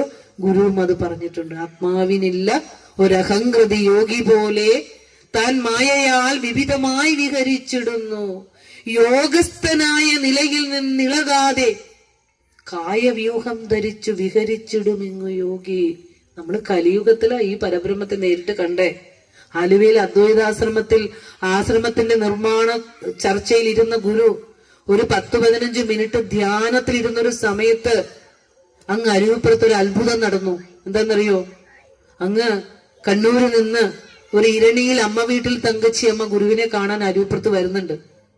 കാരണം ജന്മനാ കാഴ്ചശക്തി നഷ്ടപ്പെട്ടു പോയ ആ അമ്മ ഗുരുവിനെ കണ്ടേ മടങ്ങും, ഗുരുവിന്റെ സാന്നിധ്യം അനുഭവിക്കണം എന്ന് കരുതി വന്നതാ. ആ സമയത്ത് ഗുരു ഇവിടെ ഇല്ല, അരൂപ്പുറത്താണ്, പിന്നെ വരൂ എന്നൊക്കെ പറഞ്ഞു. പക്ഷെ ഗുരുവിനെ കണ്ടിട്ടേ പോകൂ, ഗുരുവിനെ അറിഞ്ഞിട്ടേ പോകൂ, ഗുരുവിനോട് സങ്കടം പറഞ്ഞിട്ടേ പോകൂ എന്ന് പറഞ്ഞ് അവിടെ ഭജന ഇരിക്കുന്ന സമയത്താണ് ഒരു ദിവസം കരഞ്ഞുകൊണ്ട് അമ്മ വീട്ടിൽ തങ്കച്ചി അമ്മ അലറി കരയുന്നുണ്ട്. അപ്പോഴാണ് പറഞ്ഞ സ്വാമി വന്ന് കണ്ണു തുറന്നു എന്ന് പറയണത്. ഇതൊക്കെ ഓരോ സംഭവങ്ങള് രേഖപ്പെടുത്തി വെച്ചിരിക്കുന്ന സംഭവങ്ങളാ പറയുന്നത്. അപ്പോ നിങ്ങൾ ചോദിച്ചില്ലേ ഗുരു ദൈവമാണോ, സംശയമുണ്ടോ എന്നൊക്കെ ചോദിച്ചില്ലേ? ഏതെങ്കിലും കൃഷ്ണൻ ഇറങ്ങി വന്ന് ഇങ്ങനെ പ്രവർത്തിച്ചതായിട്ട് നമ്മൾ വാർത്ത വായിച്ചിട്ടുണ്ടോ, കണ്ടിട്ടുണ്ടോ? ഇപ്പോ എത്രയോ പ്രാർത്ഥിക്കുന്ന വന്നിട്ടുണ്ടോ? അതാണ് പറഞ്ഞ മണ്ണിലെ ഭുക്തിയും മുക്തിയും അരുളുന്ന ഭൂരി മഹാത്മ്യമേലുന്ന ഗുരുചരണത്തെ ഞാൻ തൊഴുന്നു എന്ന് കണ്ടറിഞ്ഞു പറഞ്ഞതാ. ഗുരുവിനെ സ്പർശിച്ചറിഞ്ഞ് ഒപ്പം അന്തി ഉറങ്ങി കണ്ടറിഞ്ഞു പറഞ്ഞതാ. അപ്പൊ ആ കണ്ണ് തുറന്നത് ആരാണെന്ന് എല്ലാവരും പരിഭ്രാന്തം. ഇത് എന്ത് സംഭവം, ഏത് സ്വാമി? എല്ലാ ശിഷ്യന്മാരെ കാണിച്ചു കൊടുത്തു, അവരൊന്നും അല്ല. ദാ ഗുരുസ്വാമിയാണോ, ഈ സ്വാമിയാണ്, ഈ സ്വാമിയാണ്. വന്ന് കണ്ണു, ഒരു കണ്ണിന് എന്തോ കാഴ്ച കുറച്ച് ഉണ്ടെന്ന് തോന്നണം അവർക്ക്. അപ്പോ ആ സമയത്താണ് ഇവിടെ ആലുവയിൽ ഇരിക്കുന്ന ഗുരു കുറച്ചു സമയം ധ്യാനത്തിലിരുന്ന കഥ പിന്നീട് ആലുവയിൽ നിന്ന് അറിയുന്നത്. ആ സമയത്താണ് ഇവിടെ നടക്കുന്ന അത്ഭുതം. ഇത് ചരിത്രത്തിൽ രേഖപ്പെടുത്തി വെച്ചിരിക്കുന്ന കാര്യമാണ്. നമ്മൾ ഇതിലൂടെ ഒന്നും ഗുരുവിനെ അറിയണ്ട. ടീച്ചർ പറഞ്ഞത് മുഴുവൻ വിട്ടു കളഞ്ഞേക്കും. നമ്മൾ പഠിക്കാൻ ഈ സിദ്ധിവിശേഷം പഠിച്ചിട്ട് നമുക്കൊന്നും കിട്ടാനില്ല. കിട്ടാനുണ്ടോ? നമ്മൾ പഠിക്കേണ്ടത് ഗുരു നമുക്ക് തന്ന ദർശനം നമ്മുടെ ജീവിതവുമായി ചേർത്ത് കോർത്തു വെച്ച് പഠിച്ചാൽ ഈ ജന്മം സഫലമായി. പിന്നെ ഈ ജന്മമല്ല, ഇനി ഒരു മനുഷ്യ ജീവിതത്തിൽ കിടന്ന്, ഒരു ജന്മത്തിൽ കിടന്ന് ഉഴലില്ല. ഇനി വന്നാൽ തന്നെ ഇപ്പൊ അറിഞ്ഞതിന്റെ ബാക്കി അറിയാനേ വരുള്ളൂ. നമ്മൾ കാണില്ലേ ഈ ലോകം ഇപ്പോ ഒരു ദിവസം ഒന്ന് കഴിഞ്ഞുകൂടാൻ കഷ്ടപ്പെടുന്ന എത്രയോ ജനങ്ങളുണ്ട്. നമ്മൾ കഴിഞ്ഞ ദിവസം മദ്രാസിൽ ഒരു വാർത്ത, തമിഴ്നാട്ടിലൊരു വാർത്ത വായിച്ചില്ലേ മക്കളെ? രണ്ട് ആൺമക്കൾക്ക് ജന്മം നൽകിയ അമ്മ എത്രയോ കഷ്ടപ്പെട്ട് അതുങ്ങളെ വളർത്തിയത്. കോടികളുടെ സ്വത്തും മക്കളുടെ പേരിൽ ഇൻഷുറൻസ് എടുത്തേക്കുക. കാരണം ആലോചിച്ച് നോക്കിയേ, എന്റെ മക്കള് ഞങ്ങൾക്ക് എന്തെങ്കിലും വന്നാലും പോലും ഈ മക്കള് ജീവിതത്തിൽ ഉഴലേണ്ടി വരരുതെന്ന് പറഞ്ഞ് കോടികളുടെ ആ ഇൻഷുറൻസ് എടുത്തു വെച്ച അമ്മ അല്ലെ, ആ മാതാപിതാക്കളെ കൊന്നുകളഞ്ഞ രണ്ട് മക്കൾ. എന്തിനാന്നറിയോ? എന്തിനാ കൊന്നേ? ഇൻഷുറൻസ് എടുക്കുക, കോടികൾ കിട്ടാൻ. ഞെട്ടിയല്ലേ നമ്മളൊക്കെ ഒന്നും? ആ ഞെട്ടല് വരണം മക്കളെ നമുക്ക്. ഇന്നത്തെ കാലത്തിൽ അതില്ല. കാരണം കോടതി അന്വേഷണം ആരും കണ്ടുപിടിച്ചില്ല. ഇവരാണിത് കൊന്നതെന്ന് കണ്ടുപിടിച്ചില്ല. അവസാനമാണ് ഇൻഷുറൻസ് കമ്പനി ഈ ക്ലെയിം കൊടുക്കാൻ വേണ്ടി അന്വേഷണം വന്നപ്പോഴാണ് ഇവര് കുടുങ്ങിയത്. ഇല്ലെങ്കിൽ ഇവര് ഈ കോടികളും കൈപ്പറ്റി കൊന്നിട്ട് ആർഭാടപൂർവ്വം നടന്നതിന് എവിടെയാ മക്കളെ കരുണയിരിക്കുന്നത്? എവിടെയാ നന്മയിരിക്കുന്നത്? അതുകൊണ്ട് പ്രിയപ്പെട്ട കുടുംബാംഗങ്ങളോട് പറയാനുള്ളത്, നിങ്ങളും ഗുരുവിനെ പഠിക്കണം. നമ്മുടെ കുഞ്ഞുമക്കളെ എല്ലാവരെയും ഗുരുദർശന പഠന ക്ലാസ്സിലേക്ക് എത്തിച്ചു കൊടുക്കണം.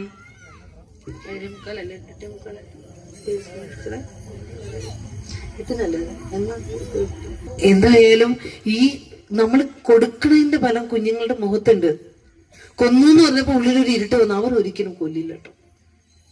നിങ്ങള് ഈ ഗുരുവിനെ പരിചയപ്പെടുത്തി കൊടുക്കുന്ന മക്കൾ ഒരു സ്റ്റെപ്പ് തെറ്റായ വഴിയിലേക്ക് അങ്ങ് സഞ്ചരിക്കുമ്പോണ്ടല്ലോ, അപ്പൊ ഉള്ളിരുന്ന ഒരു ശക്തി പറയൂ അല്ലെ? എന്താ?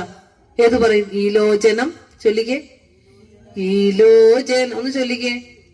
ഈലോചനമാതിന്ദ്രിയമേതെങ്കിലുമൊന്നിങ് ആലോചന കൂടാതെ ബധത്തിങ്കലണഞ്ഞാൽ ആലാക്കിലുടൻ സന്മതി തോന്നിക്കുകനിക്കൻ കോലത്തുകര കോവിലിൽ വാഴും പരമേശൻ എന്ന് അല്ലേ?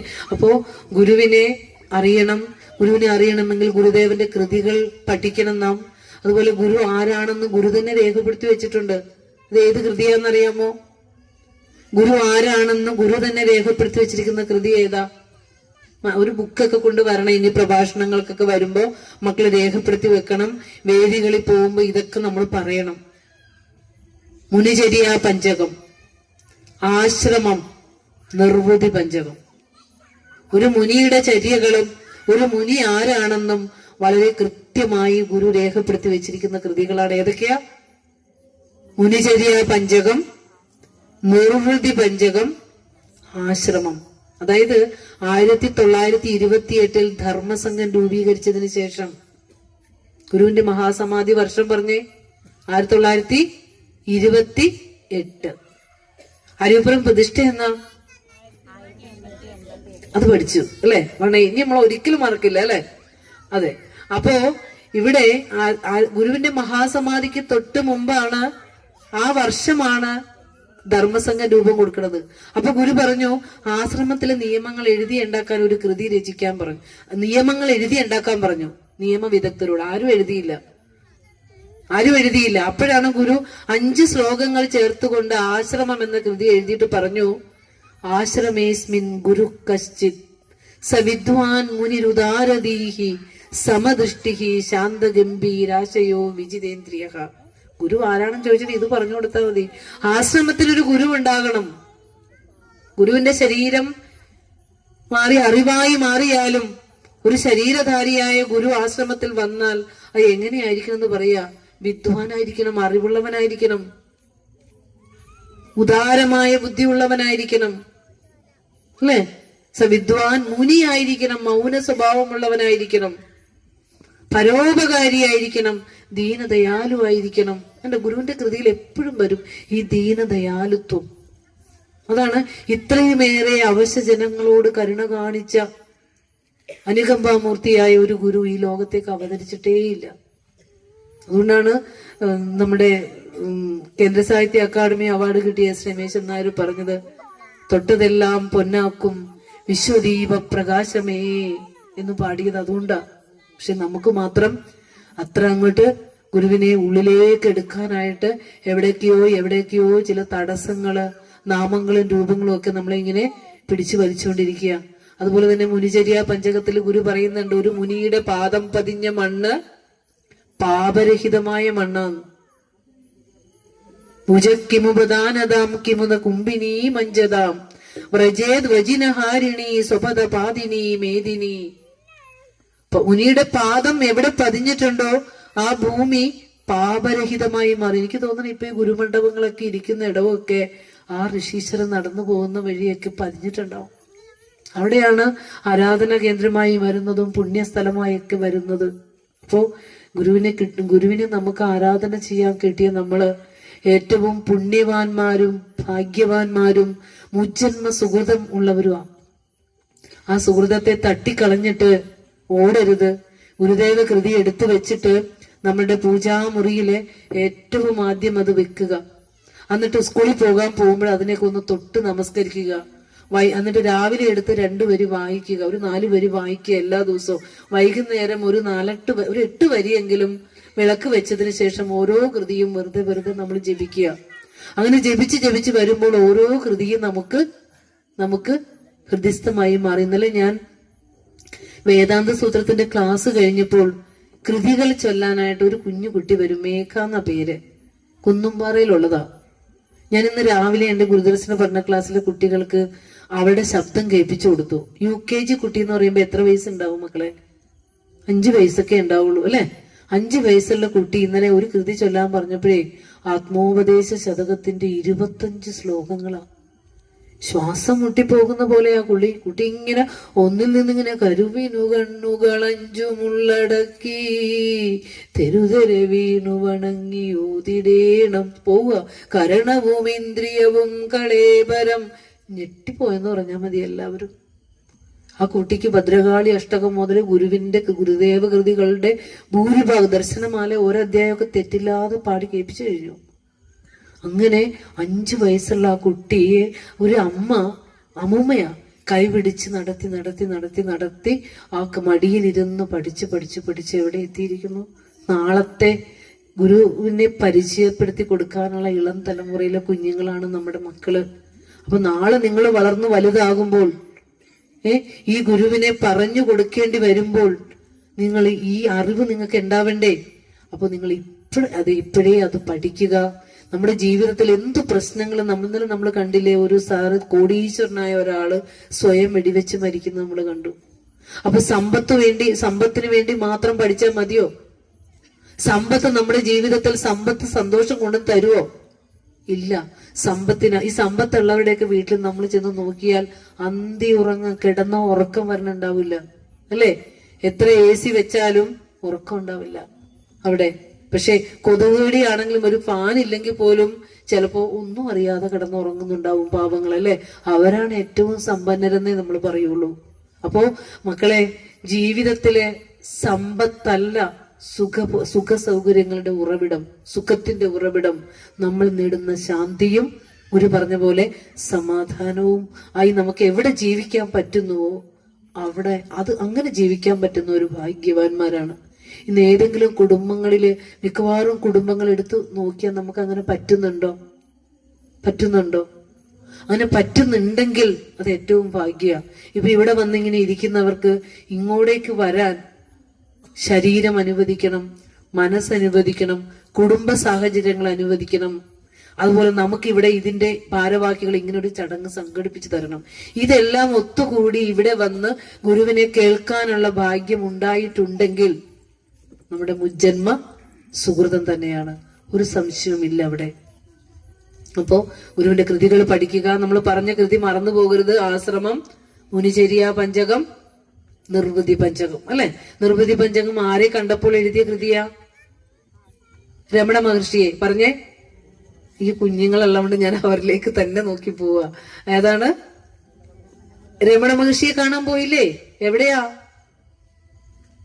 കാഞ്ചീപുരത്ത്, അല്ലെ?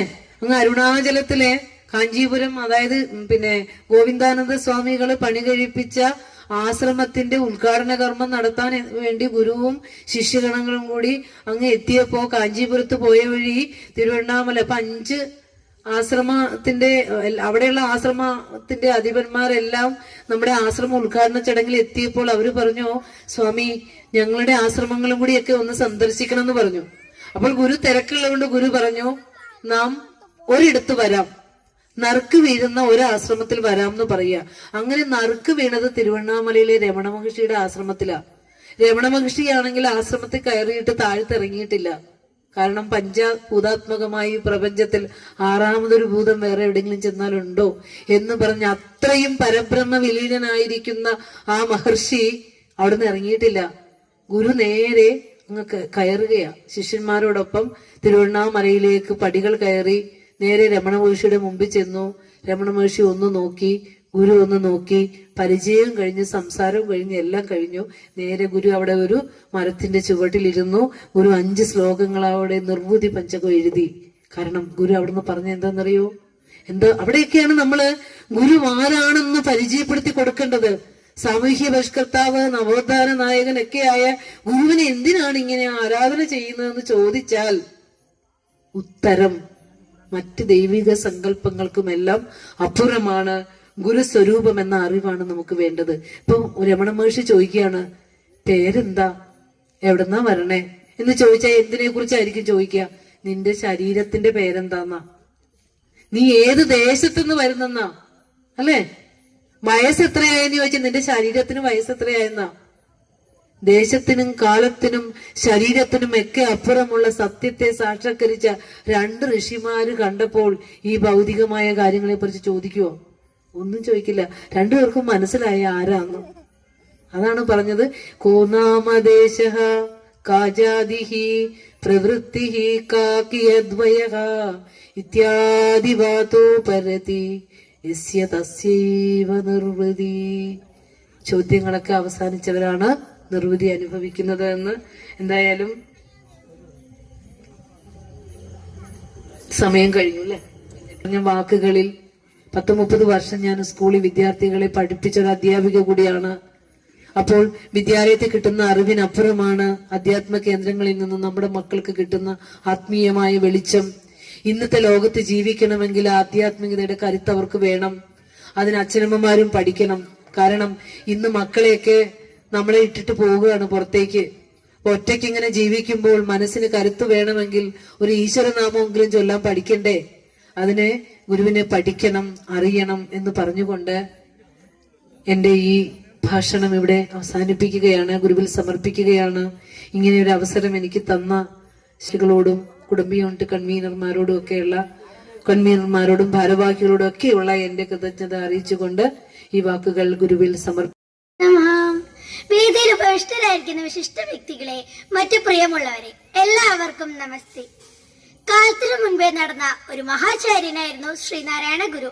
ഗുരുവിന്റെ വാക്കിന് പിന്നാലെ കാലവും കടന്നു വരുന്നതായി നമുക്ക് കാണാം. ഗുരുദേവ ദർശനം കാലാതീതമാണ്. ശിവഗിരി തീർത്ഥാടന സന്ദേശത്തിലും ഇത് തന്നെ ദർശിക്കാനാകും.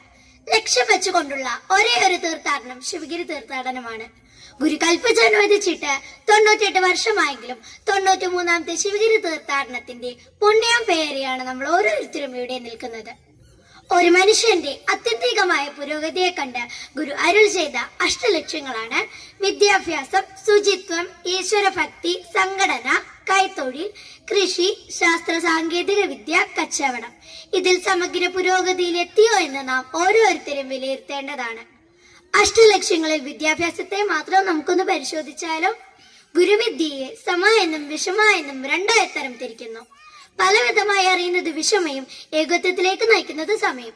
അതായത് വിഷമ എന്നത് ദുഃഖഭൂയിഷ്ടവും സമ പരമാനന്ദ സ്വരൂപവുമാണ്. ഇതിൽ സദ്ഗതി വരുവാൻ ഇതിലെ സമയ ഭജിച്ചിടണമെന്ന് ഗുരു ആത്മോപദേശ ശതകത്തിലൂടെ നമ്മെ ഉപദേശിക്കുന്നു. വിദ്യ കൊണ്ട് സ്വതന്ത്രരാകുവിൻ എന്നത് ഗുരു ലോകത്തിന് നൽകിയ ദിവ്യോപദേശമാണ്. വിദ്യ കൊണ്ട് അറിവ് നേടി ഏതെങ്കിലും ജോലി നേടുക എന്നതിനപ്പുറത്ത് സ്വതന്ത്ര പ്രാപ്തിയിലെത്തുക എന്നതാണ്. അതായത് സ്വയം ആത്മനിയന്ത്രണം ഉണ്ടാക്കുക. മറ്റുള്ളവരാൽ ആത്മനിയന്ത്രണം എന്നത് പാരതന്ത്ര്യവുമാണ്. ഗുരുവിന്റെ വിദ്യാഭ്യാസ ദർശനം അനുസരിച്ചിട്ട് വിദ്യ കൊണ്ട് പരമമായ ആത്മസാക്ഷാത്കാരത്തിലെത്തുക എന്നതാണ്. അവിടെ പല പ്രശ്നങ്ങളും ഒഴിവാക്കും. എന്നാൽ ഇന്നും ആ നിലയിലേക്ക് നാം എത്തിച്ചേർന്നിട്ടില്ല. വിദ്യാഭ്യാസ രംഗം പല രീതിയിലും മലിനമായി കിടക്കുന്നു. ഇവിടെയാണ് നാം ഉണരേണ്ടത്. ഗുരുവിന്റെ തീർത്ഥാടന ലക്ഷ്യത്തെ കുറിച്ച് നാം പഠിക്കണം, തിരിച്ചറിയണം. ഇനി നമ്മുടെ പ്രസ്ഥാനത്തെ കുറിച്ച് പറയട്ടെ. 1903 ഡോക്ടർ പൽപുവിനാൽ സ്ഥാപിതമായ ശ്രീനാരായണ ധർമ്മ പരിപാലന യോഗം ഇന്ന് ഉയരങ്ങളുടെ കൊടിമുടി താണ്ടിയിരിക്കുന്നു. ഒത്തിരി നല്ലവരായ മഹാത്മാക്കളുടെ പ്രയത്നത്തിന്റെ അനന്തരഫലമാണ് നമ്മുടെ പ്രസ്ഥാനം. ഒരു തലമുറയിൽ നിന്ന് മറ്റൊരു തലമുറയ്ക്ക് കൈമാറുമ്പോൾ നാം എന്നും ഓർക്കണം, ഉടഞ്ഞു വീഴാതെ സൂക്ഷിക്കേണ്ടത് നാം ഓരോരുത്തരുടെയും കടമയാണ്. അതിനായി ഞാൻ പറയട്ടെ, നമ്മുടെ സംഘടനയ്ക്കുള്ളിൽ വേറെ സംഘടന ഉണ്ടാക്കരുത്. അതായത് നമ്മുടെ സംഘടനയ്ക്കുള്ളിൽ ചേരുതിരിഞ്ഞ് നമ്മുടെ പ്രസ്ഥാനത്തോട് തന്നെ പടവെട്ടരുത്. എല്ലാവരുടെയും മനസ്സിൽ നന്മ നിറഞ്ഞ SNDP പ്രസ്ഥാനത്തിന്റെ നല്ല നടത്തിപ്പ് മാത്രമേ ഉണ്ടാകാവൂ എന്ന് പുതുതലമുറയായി ഞാൻ ആഗ്രഹിക്കുന്നു എന്ന് പറഞ്ഞുകൊണ്ട് ഞാൻ നിർത്തട്ടെ. നന്ദി, നമസ്കാരം. ഗുരുധർമ്മം വിജയിക്കട്ടെ. ഗുരുചരണങ്ങളിൽ പ്രണാമം. വേദിയിലിരിക്കുന്ന വിശിഷ്ടാതിഥികൾക്കും എന്റെ പ്രിയപ്പെട്ട കുടുംബാംഗങ്ങൾക്കും എന്റെ വിനീതമായ നമസ്കാരം. പേട്ടയിൽ തച്ചുക്കൊടി കുടുംബത്തിൽ 1863 ഡോക്ടർ പൽപുവിന്റെ ജനനം. പത്മനാഭന്റെയും മാതാ പെരുമാളിന്റെയും മൂന്നാമത്തെ മകൻ. ഈഴവരിൽ ആദ്യമായി ഇംഗ്ലീഷ് ഭാഷ കരസ്ഥമാക്കിയത് ഡോക്ടർ പൽപുവിന്റെ പിതാവായിരുന്നു. പൽപുവിന്റെ ജ്യേഷ്ഠൻ റാവൂർ ബഹദൂർ പി വേലായുധൻ സമുദായത്തിലെ ആദ്യ BA കാരനായിരുന്നു. മെട്രിക്കുലേഷൻ പരീക്ഷ പാസ്സായ പൽപു തിരുവനന്തപുരം മഹാരാജ കോളേജിൽ ചേർന്ന് ഉപപഠനം നടത്തി. പൽപുവിനെയും ജ്യേഷ്ഠൻ വേലായുധനെയും ഒരുമിച്ച് പഠിപ്പിക്കാൻ ശ്രമിച്ച കുടുംബം കടക്കെണിയിലായി. പൽപു 1 വർഷം പഠനം മുടക്കി. രാവിലെയും വൈകിട്ടും ട്യൂഷൻ എടുത്തായിരുന്നു പൽപു ചിലവുകൾ നടത്തിയിരുന്നത്. 1884 മെഡിക്കൽ പരീക്ഷ എഴുതി 2ാം റാങ്കുകാരനായി വിജയിച്ചെങ്കിലും അവർണനായതുകൊണ്ട് സെലക്ഷൻ ലിസ്റ്റിൽ ഉൾപ്പെടുത്തിയിരുന്നില്ല. അപമാനിതനായ പൽപു അമ്മയുടെ മാല വിറ്റ് കിട്ടിയ പണവുമായി മദ്രാസിൽ പോയി LMS ചേർന്നു. പണമില്ലാത്തതുകൊണ്ട് തന്നെ പഠനം ദുഷ്കരമായിരുന്നു. LMS പരീക്ഷയുടെ കാലത്ത് 103 ഡിഗ്രി പനിയോടുകൂടി പരീക്ഷ എഴുതി ജയിച്ച് നാട്ടിൽ തിരിച്ചെത്തി തിരുവിതാംകൂർ മെഡിക്കൽ വകുപ്പിൽ ഉദ്യോഗത്തിന് അപേക്ഷിച്ചെങ്കിലും ഈഴവനായതുകൊണ്ട് ജന്മനാട് ജോലി നൽകിയില്ല. തുടർന്ന് വീണ്ടും പുറം നാട്ടിലേക്ക് മദ്രാസിലും മൈസൂരിലും ഉദ്യോഗം. മൈസൂരിൽ വാക്സിൻ ഇൻസ്റ്റിറ്റ്യൂട്ടിൽ ചുമതലക്കാരനായിരിക്കെയാണ് പ്ലേഗ് എന്ന മഹാമാരി പടർന്നു പിടിച്ചത്. അല്പം പോലും സങ്കോചമില്ലാതെ തന്റെ മരണപത്രം ഒപ്പിട്ട് നൽകി പ്ലേഗ് രോഗികളെ ചികിത്സിക്കാൻ രംഗത്തിറങ്ങി. അതിൽ അദ്ദേഹം വിജയം കണ്ടു. കേരളത്തിലെ സാമൂഹിക ചരിത്രത്തിലെ നിർണായകമായ സാന്നിധ്യമാണ് ഡോക്ടർ പൽപുവിന്റെ. ഈഴവ മെമ്മോറിയലിന്റെയും മലയാളി മെമ്മോറിയലിന്റെയും ജനിതാവ്. മലയാളി മെമ്മോറിയലിൽ മൂന്നാമത്തെ ഒപ്പുകാരനായ ഡോക്ടർ പൽപുവിന് തെങ്ങുചെത്തുമായി തൃപ്തിപ്പെട്ട് ജീവിക്കേണ്ടവർ എന്നായിരുന്നു മഹാരാജാവിന്റെ മറുപടി.